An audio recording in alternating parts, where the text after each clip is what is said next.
ఎక్స్క్లూజివ్గా మనం చూస్తున్నాం జపాన్లో ఏం జరుగుతుంది. న్యూ బాబా వంగ చెప్పిన కామెంట్స్ ఇప్పుడు నిజం కాబోతున్నాయా? అయితే ఈ రోజే యుగాంతం ఉంటుందని చెప్పి కూడా కొన్ని కామెంట్లు చేశారు, కొన్ని వ్యాఖ్యలు చేశారు. ముందుగానే జోసిన్ చెప్పారు ఆవిడ. ఇక ఆ ప్రకారం చూసుకుంటే ఈ రోజు జపాన్లో ఈ ప్రకృతి వైపరీత్యాలు దానికే సంకేతమా అని చెప్పి కూడా అనుమానం వ్యక్తం చేస్తున్నారు జపాన్లోని చాలా మంది ప్రజలు. ఎందుకంటే 2025లో ఈ రోజు జపాన్లో ప్రకృతి వైపరీత్యాలు సంభవిస్తాయి అని చెప్పి ముందుగానే జోసిన్ చెప్పడం, దానికి తగ్గట్టే కొన్ని రోజుల నుంచి జపాన్లో విపరీతంగా అటు భూకంపాలు కావచ్చు, లేదంటే అక్కడున్న అగ్ని పర్వతాలు బద్దలు కావటం, ఇవన్నీ చూస్తుంటే తన వ్యాఖ్యలు నిజమవుతాయని కొంతమంది అభిప్రాయం వ్యక్తం చేస్తున్నారు. మరికొంతమంది ఇదంతా ప్రకృతి వైపరీత్యాలు, ఇటువంటివి జరగడం సహజమే, ఇవన్నిటిని తీసుకువెళ్ళి అటు ఒక వ్యక్తి చెప్పిన సూచనల ప్రకారమే జరుగుతుంది అనుకోవటం తప్పు అని చెప్పి కూడా మరో పక్కన సోషల్ మీడియాలో చర్చ అయితే కొనసాగుతుంది. ప్రస్తుతం మనం చూస్తున్న విజువల్స్ జపాన్లోని షిన్మోడాకి అగ్ని పర్వతం బద్దలు కావడానికి సంబంధించినవి. ఇప్పుడు ఈ అగ్ని పర్వతం ఒక్కసారిగా ఈ విధంగా విస్ఫోటనం చెందడంతో అటు కలకలం రేపుతుందని చెప్పుకోవచ్చు.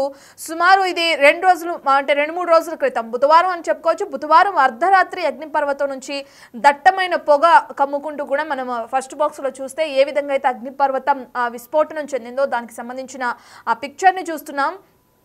ఆ విధంగా దట్టమైన పొగతో ఒక్కసారిగా మంటలు ఎగిసిపడడంతో అక్కడున్న స్థానిక ప్రజలందరికీ కూడా అధికారులు హై అలర్ట్ జారీ చేశారు. అగ్నిపర్వతం చుట్టూ ఎవరు ఉండొద్దు అని చెప్పి స్థానికులకు కానీ అక్కడికి వెళ్తున్న ప్రజలకు కానీ అధికారులు సూచనలు జారీ చేయడం కూడా మనం చూస్తున్నాం.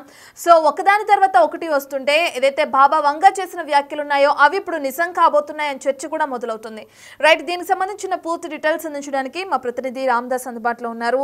రైట్ రామ్దాస్, మనం చూస్తున్నాం ఒక పక్కన ఆవిడ చేసిన వ్యాఖ్యలే నిజమవుతాయా అని చెప్పి కొంతమంది అభిప్రాయం వ్యక్తం చేస్తున్నారు. మరో కొంతమంది ఈ రోజే ఆవిడ చెప్పినట్లుగా యుగాంతం జరగాలి కదా, మరి ఎందుకు జరగలేదు, ఇదంతా ఫేక్ అని చెప్పి కూడా కొట్టి పారేస్తున్నారు. ఎలా చూడొచ్చు అంటారు తన వ్యాఖ్యల్ని?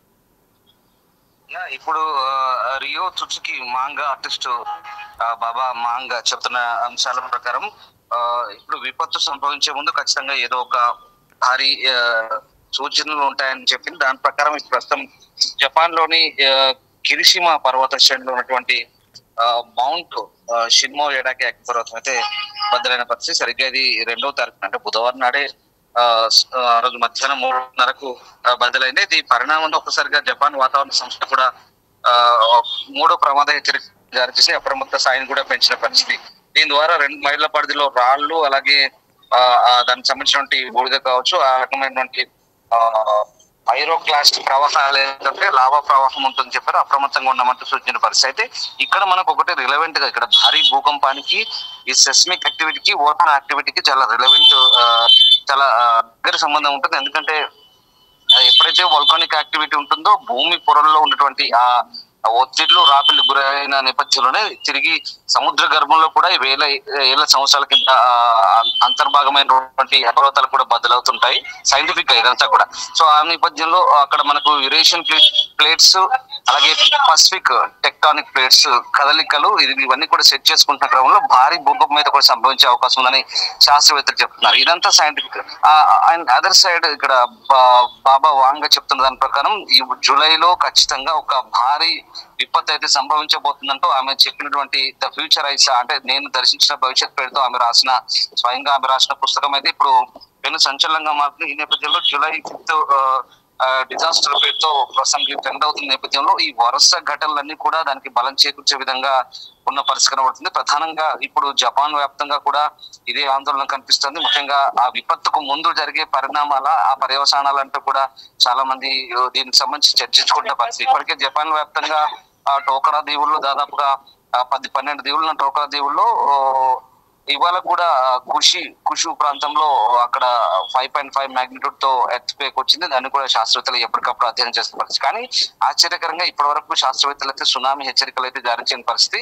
ప్రధానంగా బాబా వాంగ చెప్తున్నటువంటి ప్రెడిక్షన్ ఏదైతే ఉందో దీని అంతటి కూడా అంటే శాస్త్రవేత్తలు ఖండిస్తున్న పరిస్థితి. ఇప్పటివరకు అయితే దానికి శాస్త్రీయ నిరూపణ లేదు, ఆధారం అంటే లేదు అంటే వాళ్ళు ఖండిస్తున్న పరిస్థితి. కానీ చాలా మంది మాత్రం చాలా క్లియర్ గా దీనికి సంబంధించి ఒక వాదన లేవనెత్తున్నారు. ఖచ్చితంగా గతంలో తాను చెప్పిన అంశాలను చాలా వరకు నిజమయ్యాయి.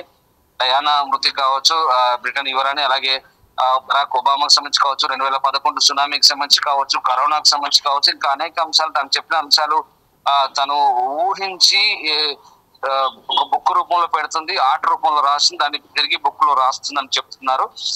వాస్తవానికి 20 ఏళ్ల ప్రాయంలోనే చూపు కోల్పోయిన తుత్సుకి వాంగాగా మారి ఒక కొండ ప్రాంతంలో బల్గేరియాలో నివసిస్తుంది. సో ఆమెని చాలా మంది నమ్ముతుంటారు. ఆమె చెప్తున్నటువంటి ప్రిడిక్షన్ కోసం చాలా మంది వెళ్తుంటారు.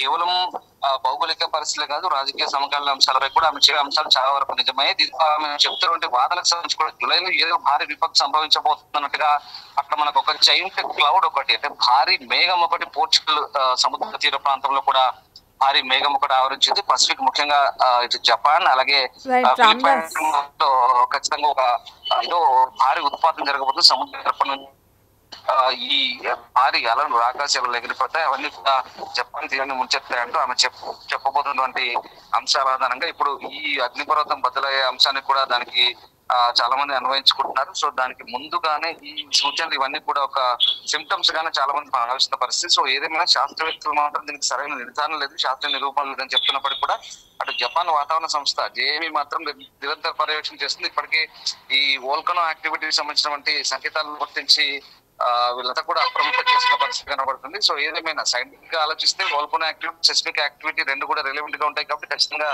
భారీ భూకంపానికి సంబంధించే అవకాశం ఉంది. ఎందుకంటే ఇప్పటికీ అంటే రామ్దాస్ ఈ విధంగా అంటే ఆవిడ వ్యాఖ్యను చూస్తే మనం 2012లో కూడా యుగాంతం వచ్చేస్తుంది, భూమి అంతరించిపోతుంది, ఇక ఇదే యుగాంతం, దీని తర్వాత భూమి పైన ఎవరు బ్రతికుండరు, యుగాంతం వచ్చేసింది కాబట్టి 2012లో కూడా ఇటువంటి ప్రచారమే జరిగింది.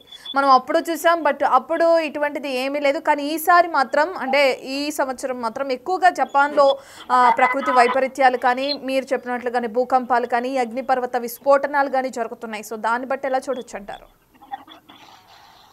అంటే ఇప్పుడు ఈమె చెప్తున్న అంశాల ఆధారంగానే ఇప్పుడు ట్రెండింగ్ అవుతున్న పరిస్థితి సోషల్ మీడియాలో. అంటే ఈమె చాలా కష్టంగా ఊహించి చెప్తారు అనే ఒక నానుడు అయితే ఉంది. ఆమె చెప్పిన అంశాలు చాలా వరకు దాదాపు నిజమైన పరిస్థితి. అంటే మనం ఇక్కడ నమ్మే వాళ్ళకి నమ్మకం ఉంటుంది, నమ్మని వాళ్ళకు పెద్దగా పట్టించుకుని దాచుకుంటాయి. కానీ ఇక్కడ మనం కూడా చెప్తున్నాం, వ్యూవర్స్ అడ్వైస్ కూడా అదే చెప్తున్నాం.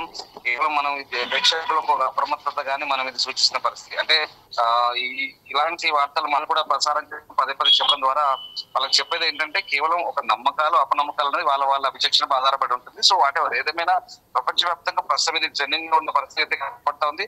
సో ఇప్పటికైతే ఈ బాబా వాంగా చెప్తున్న ప్రకారం చాలా ఖచ్చితంగా దీనికి సంబంధించిన అంశాలు అయితే ఇప్పుడు మనకు చాలా క్లియర్ గా కనిపిస్తాయి. సిమ్టమ్స్ అన్ని కూడా కనిపిస్తున్న పరిస్థితి కనబడుతుంది. సో ఇప్పటికైతే ఈ అగ్నిపర్వత సంబంధించినటువంటి వోల్కనో యాక్టివిటీ కావచ్చు, అలాగే భూకంపాలు మనం ఒకటి చూడండి, వరుస భూకంపాలు ఈ గత వారం రోజుల్లో దాదాపు 1000కి పైగా భూకంపాలు అయ్యాయి. అలాగే ఇవాళ కూడా కుషు ప్రాంతంలో 5.5 మ్యాగ్నిట్యూడ్ తో వచ్చాయి, కూడా 5 అబవ్ మ్యాగ్నిట్యూడ్ తో ఉన్న పరిస్థితి. జపాన్ లో సాధారణంగా సంవత్సరానికి 1000-1500 వస్తాయి, కానీ గడిచిన 15 రోజుల్లో ఇప్పటికే 1000కి పైగా భూకంపాలు వచ్చిన పరిస్థితి. ఇప్పటికి జపాన్ టూరిజం అంతా దెబ్బతిన్న పరిస్థితి కనబడుతుంది. జపాన్ రావాలంటేనే భయపడుతున్నారు. అలాగే చాలా మంది పాశ్చాత్యులు ఎవరు దాదాపుగా కొంత ఇలాంటి ప్రెడిక్షన్స్ పెద్దగా పట్టించుకోరు, నమ్మరు. కానీ ఇప్పుడు బాబా వాంగ్ చెప్తున్నటువంటి అంశాలు కూడా చాలా వరకు ఇంట్రెస్టింగ్ గా ఉంటున్నాయి. చాలా మంది భయాందోళనకు గురవుతున్న పరిస్థితి. అంటే ఎప్పుడు ఏ క్షణం ఏం జరగబోతుందో దాన్ని యుగాంతంగా భావిస్తారా, లేదా కేవలం పసిఫిక్ తీర ప్రాంతము జపాన్ గానీ లేదా ఫిలిప్పైన్స్ లేకుంటే పసిఫిక్ సముద్రాన్ని ఆనుకున్నటువంటి ఇంకా కొన్ని దేశాలు, తీర ప్రాంత దేశాలకే ఇది పరిమితం అవుతుందని మనం క్లారిటీగా చెప్పలేదు. కానీ ఏదేమైనా ఒక భారీ సెస్మిక్ యాక్టివిటీ, వోల్కనో యాక్టివిటీ అయితే ఉంది, దాగి ఉందని సైంటిస్టులు కూడా చెప్తున్నారు. కానీ ఇక్కడ వాంగా చెప్తున్నటువంటి ప్రెడిక్షన్ కి ఏమాత్రం సంబంధం లేదు. ఖచ్చితంగా అదంతా కూడా దాన్ని కొట్టిపారేసిన పరిస్థితి. దీనికి ఎలాంటి నిరూపణ లేదంటే వాళ్ళు చెప్తున్న పరిస్థితి కనబడుతుంది. సో మొత్తం మీద అంటే ఆమె రాసిన సంఘటనలు 1999లో ఆమె ఈ రియో టచ్ కి ఎవరైతే ఉన్నారో ఫ్యూచర్ ఐస్ ఆ పేరుతో ఆమె 1999 లోనే రాశారు ఇవన్నీ కూడా. సో ఆమె రాసిన ఈ పుస్తకానికి సంబంధించి చాలా అంశాల వరకు చర్చనీయాంశంగా మారుతున్న పరిస్థితి. సో జూలై 2025లో జపాన్ భారీ ప్రకృతి వైపరీత్యం తాకబోతుందంటూ ఆమె చెప్పిన ఘటనకు సంబంధించి అయితే ఇప్పుడైతే ఒక భారీ చర్చ అయితే సాగుతుంది. సో నిన్నటి నుంచి కూడా గత 2-3 రోజుల నుంచి కూడా ప్రపంచవ్యాప్తంగా చర్చ అవుతుంది. అంతర్జాతీయ మీడియాలో కావచ్చు, మన జాతీయ మీడియాలో కావచ్చు, రాష్ట్ర వ్యాప్తంగా దేశవ్యాప్తంగా అన్ని కూడా జరుగుతున్న పరిస్థితి. సో ఏదేమైనా ఈ బల్గేరియన్ కాలజ్ఞాని ఎవరైతే ఉన్నారో వాంగ్ ఆమె చెప్తున్నట్టు దివ్య దృష్టి దానికి సంబంధించిన అంశాలు ఎంతవరకు ముడిపడి ఉన్నాయి, నిజంగా ఆమె ఆ రహస్యాలన్నీ కూడా నిజంగానే ఊహించి చెప్తున్నారా, నిజంగా ఆమెకు ఆ శక్తులు ఉన్నాయా, అంత అతీతమైన శక్తులు ఉన్నాయా, లేదా కేవలం ఒక ప్రెడిక్షన్ గానే భావించాల్సి వస్తుందా ఏంటనేది మనం ఇప్పుడు తేలాల్సింది. ఏదేమైనా ఫ్యూచర్ కాలమే సమాధానం చెప్పబోతుంది.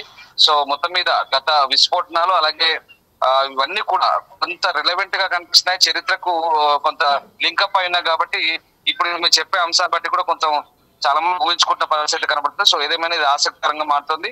ఇప్పుడు ఈ వోల్కనో యాక్టివిటీ, సెస్మిక్ యాక్టివిటీ అనేది చాలా దగ్గర సంబంధాలు ఉంటాయి కాబట్టి ఖచ్చితంగా ఒక భారీ విపత్తుకు ముందు జరిగే సంకేతాలుగానే ఇది మనం భావించాల్సి ఉంటుంది. Right, thank you Ramdas. Right, ఇక మనం చూస్తున్నాం జపాన్లో ఎప్పట్లాగే కొన్ని వేల భూకంపాలు అనేవి సంభవిస్తూనే ఉంటాయి. అందులో భాగంగా గత కొన్ని రోజుల నుంచి కూడా జపాన్లో భూకంపాలు అనేవి రావటం కానీ లేదంటే అక్కడున్న అగ్నిపర్వతాలు విస్ఫోటనం చెందడం కానీ జరుగుతున్నాయి. అయితే ఇప్పుడు అక్కడున్న ప్రజలు ప్రధానంగా భయభ్రాంతులకి గురవడానికి కారణం బాబా వాంగ చేసిన కొన్ని కామెంట్స్కి సంబంధించి అని చెప్పుకోవచ్చు, లేదంటే ఆవిడ చెప్పిన జోసిం అని చెప్పుకోవచ్చు.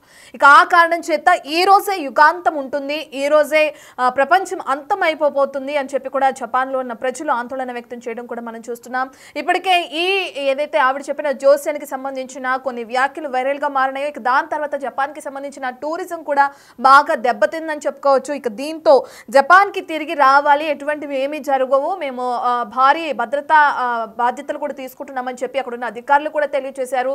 బహిరంగంగా ప్రకటనలు చేయడం, దీనికి సంబంధించిన కొంత న్యూస్ కూడా సర్క్యులేట్ చేసే విధంగా వాళ్ళు ఇది చేయడం కూడా మనం చూసాం.